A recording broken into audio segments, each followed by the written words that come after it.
All right, Mondays often give people the blues. However, today is supposed to be the worst of them all. That's because January 20th is Blue Monday, often described as the saddest day of the year. The day gets its name as it signals a time when the holidays are over, bills are coming in, and there's a common feeling that nothing but winter lies ahead. So here with some tips beating the winter blues is a psychotherapist, Choma Epigedia. Good morning, Choma. Thank you so much for coming in. We certainly appreciate it.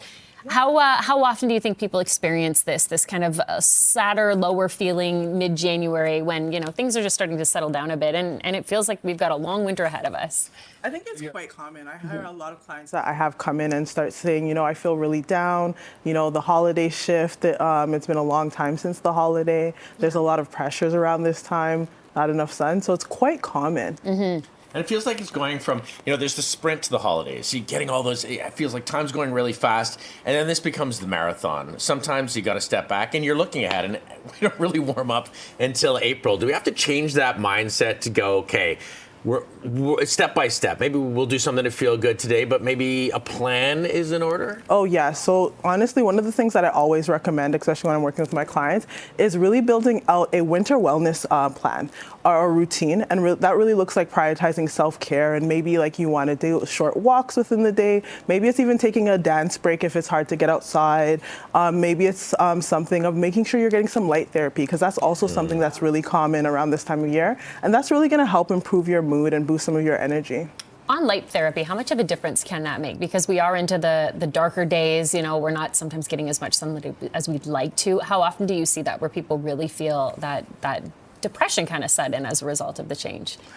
Again, so that is something that's very common, and that light therapy is something that's going to be huge. You're getting vitamin D when you're getting light into yourself, so that's really going to help just regulate your mood and your emotions. That's kind of one of the side effects with this time of year. Because we're not getting enough light, people's moods are starting to fluctuate and change. So when you're getting that light, even if it's taking a vitamin D supplement, it really helps boost your energy, your mood, and you're seeing yourself function a little bit better in your day-to-day.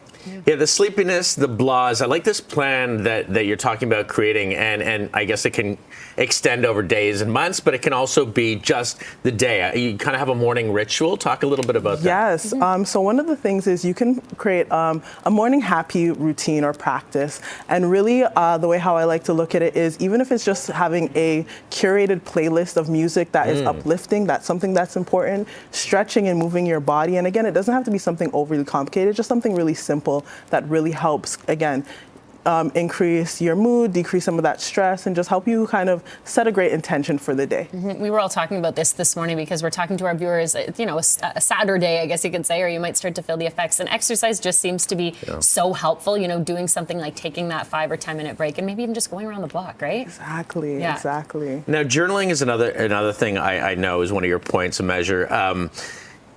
Maybe not the time in the morning. When's the best time to journal, and what do you journal about? I think there's not a perfect time to journal. I think you can journal whenever you want, even if it's just journaling on your phone or you use your notes to journal. And I think when it comes to this time of the year, it's finding what is meaningful for you. What are the things that you are finding joy in? And that's going to help build, a gratitude practice, but also help you just say, okay, I'm reframing some of the stressors and some of the things that might be making me feel a little bit more down. And now I'm feeling a little bit better.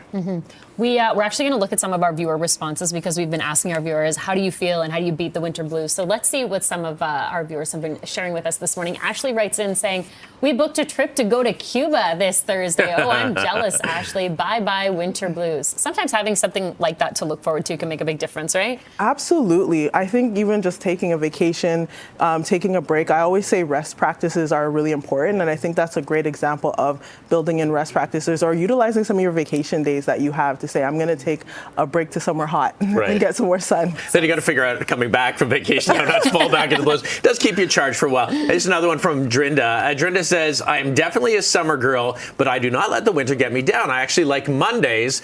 I just stay inside when I can and enjoy more tea. So I guess tea is maybe a point of joy in the day, or we can all pick our own. Absolutely. I think tea is a good source of comfort. So when you're looking into your senses and you're looking at the things that help regulate your mood, tea is warming. calming, it's soothing for your inside. So it kind of just gives you that increase of feeling cozy, feeling relaxed, kind of giving you that feeling of de-stressing. Yeah. As opposed to mashed potatoes, which is my comfort food. The carbohydrates. Go to the gym. But I also like the point of checking in on each other, because sometimes you think you're alone, and when you have someone else. Absolutely. So, social connections is really important for our emotional well-being. So being able to check in with your friends and your family is just something small. It doesn't have to always be big. So whether that's a small meetup or a virtual coffee check-in, that can be really huge to, one, making sure that you're not feeling lonely and isolated around this time. Yeah. And you're really being able to feel supported, which, again, boosts your mood, boosts your energy. Yeah. Let's see what Liz writes into us this morning. I beat the blues by doing things I don't usually do, like walking up and down the stairs, going out to explore things I don't usually do, such as going to museums. I find that's also a really great tip. I mean, I think in general, it's great to try different things because you're changing it up and it's something to look forward to, right? Absolutely. Getting into hobbies this time of year, right? Really figuring out what are the things that you find joy in. So I think that's a great tip. And I also noticed you talk about avoiding comparing yourself and your financial situation, all those things, because again, maybe focusing on the gratitude as opposed to I don't have enough. Is that sort of mentality? Absolutely, but I think it's also about being able to reframe and refocus. I think around this time of year, people did a lot of holiday spending. They're starting to feel the pressures. They're trying to say, okay, when is the next paycheck coming? Just things they're feeling the pressure of finances. So one of the things to be able to do is, one, not compare yourself. That really helps you refocus and reshape what is your situation and what are meaningful changes that you can do, whether that's building in mindfulness, financial practices. I feel like social media can really mess that up too, right? You see someone else living the life, maybe on a bunch of nice vacations, and you're not doing that. Just put it down. Yeah. We have one more from Beverly here. Beverly says, I don't believe in Blue Monday. Today is just like any other day. I'll bundle up well and go for my walk like every day. Today, I'll take my shopping cart on the bus and get groceries. So I feel like sometimes maybe just ignoring the problem is kind of reframing it, right? Absolutely. I think that's a great way. Everyone has their way of coping with, the season change, colder weather, shorter days, and everyone's going to do what is best for them. Like when I work with my clients, it's very much of a curated experience of what are some of the things that are going to work for your mental health and your wellness.